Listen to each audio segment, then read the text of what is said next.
Morning students. Last period में अपन ने पढ़ा था डेटाबेस के एडवांटेज और डिसएडवांटेज।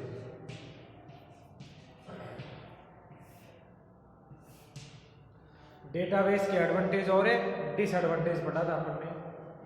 एडवांटेज कौन से बताए थे?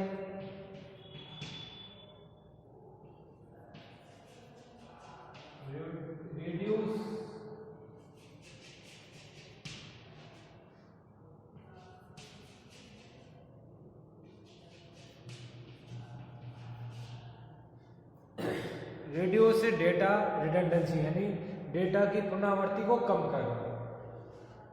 डेटा की पुनरावृत्ति को क्या करना? कम करना। जिससे हमें दो बेनिफिट होते हैं, टाइम भी बचता है और स्पेस भी बचता है। दो बेनिफिट होंगे यूजर को। दूसरा हमारा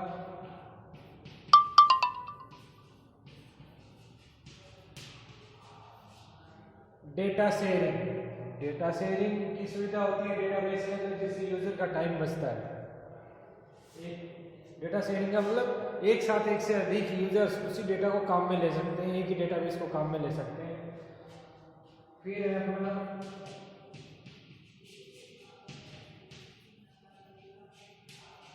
data security. Data security, database में स्टोर किए गए डेटा क्या होते हैं? सुरक्षित होते हैं, सिक्योर होते हैं। उसको अनऑथराइज्ड, जिसको परमिशन नहीं है वो उसको काम में नहीं ले सकता। अपने डेटाबेस के अंदर जो डेटा डाल रखा आप उसको क्या कर सकते हैं? लॉक कर सकते हैं। बहुत सारी लॉकिंग स्कीम हमारी अवेलेबल होती है, जो कल बताया था। फिर हमारा डेटा सॉर्टिंग।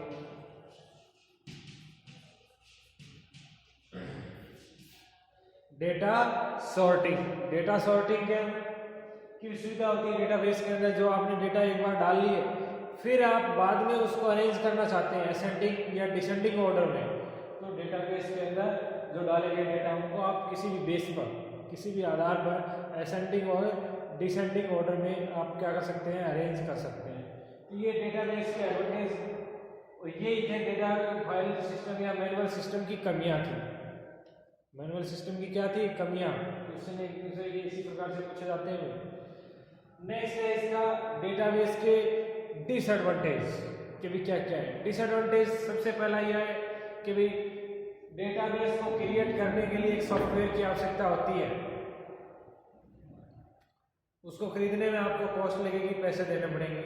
फिर डेटाबेस का नॉलेज रखने वाला एक यूजर चाहिए आपको, एक्सपर्ट यूजर वो चाहिए, तो उसको भी पैसे देने पड़ेंगे, तनख्वाह देनी पड़ेगी। और डेटाबेस के अंदर जो डेटा आपने डाल रखे हैं उनका बैकअप रखने के लिए हमें हार्डवेयर की आवश्यकता पड़ेगी, उसकी भी कॉस्ट लगेगी। ये कुछ इसके क्या है? डिसएडवांटेज है। डिसएडवांटेज है इसके डेटाबेस के। डेटाबेस जिस सॉफ्टवेयर की सहायता से हम क्रिएट करते हैं, जिस सॉफ्टवेयर की सहायता से हम क्या करते हैं? क्रिएट करते हैं, मैनेज करते हैं, उस सॉफ्टवेयर को हम बोलते हैं डीबीएमएस।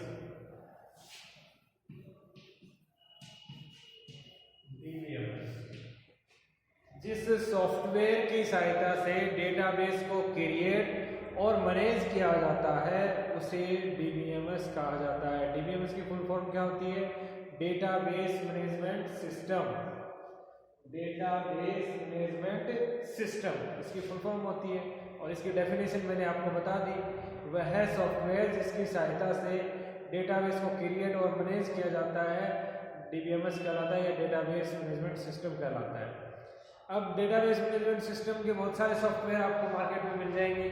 जिस कंपनी ने बनाया डीबीएमएस सॉफ्टवेयर उसने अपना नाम रख दिया, जैसे फोक्सप्रो है, ओरेकल है, डीबेस है ना, एमएस एक्सेस है जो आपके सिलेबस में भी है फर्स्ट पेपर में, एमएस एक्सेस है, DBMS software. MS Access Microsoft ने बनाया और ओरेकल ने कंपनी ने ओरेकल नाम से डेटाबेस बनाया। डीबीएस, फोक्सप्रो ये सभी क्या है? डीबीएमएस सॉफ्टवेयर के नाम है। इसके नाम है डीबीएमएस। जिस कंपनी ने भी अपना डीबीएमएस सॉफ्टवेयर बनाया उसने अपना नाम रख दिया। अब डीबीएमएस सॉफ्टवेयर की रिस्पॉन्सिबिलिटी क्या है? उत्तरदायित्व क्या है? तो उत्तरदायित्व भी यही है जो इसके एडवांटेज है डेटाबेस की।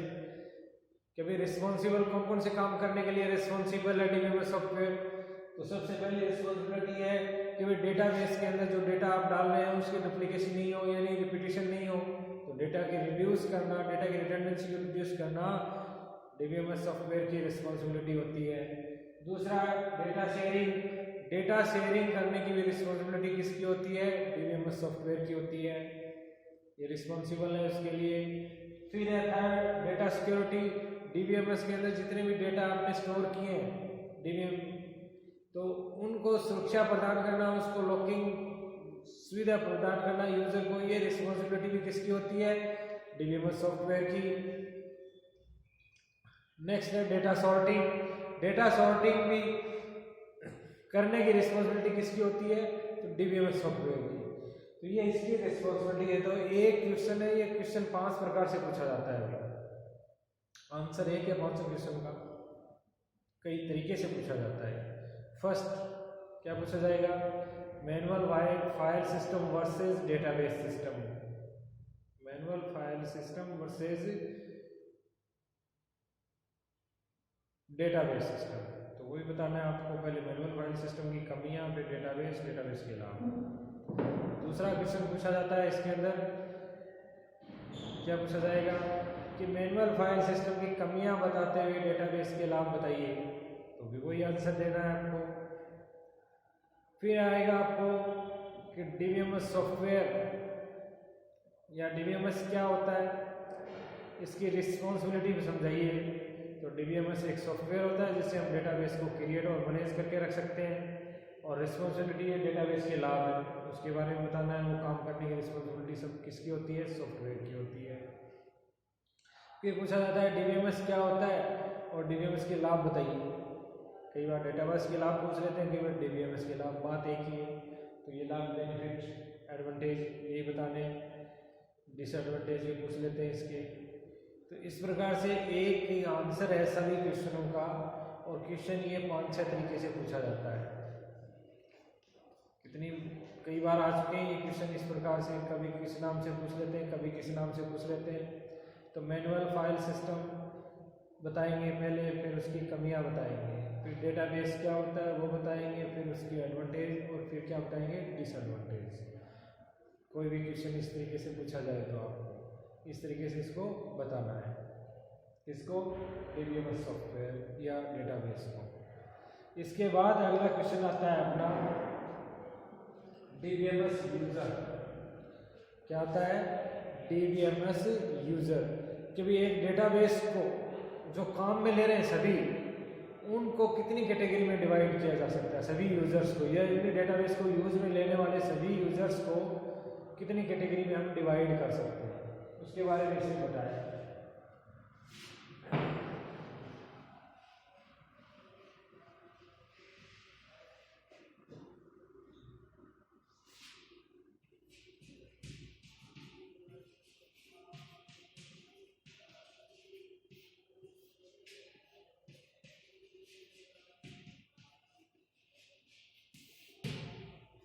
Users of DBMS oblique database, database और डीबीएमएस एक ही बात है भाई।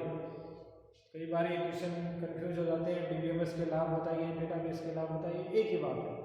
तो किसके यूजर? डीबीएमएस या डेटाबेस के? तो डीबीएमएस या डेटाबेस को जो काम में लेने वाले होते हैं यूजर्स, उनको मोटे मोटी 4 कैटेगरी में डिवाइड किया जाता है। कितनी कैटेगरी में डिवाइड किया जाता है? 4 कैटेगरी। 4 कैटेगरी होती है। फर्स्ट होता है डीबी,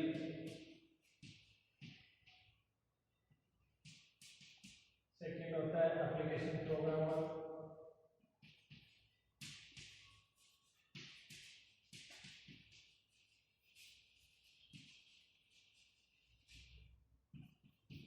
फोर्थ होता है नेवी यूजर, फोर्थ होता है navy user.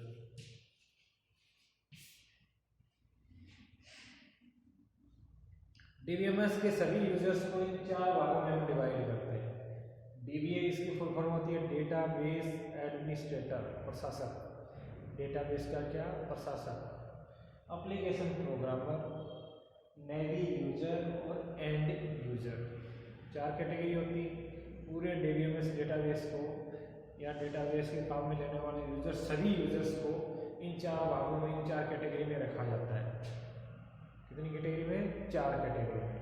DBA application programmer, navy user, and user, इनके बारे में अपन कल पढ़ेंगे।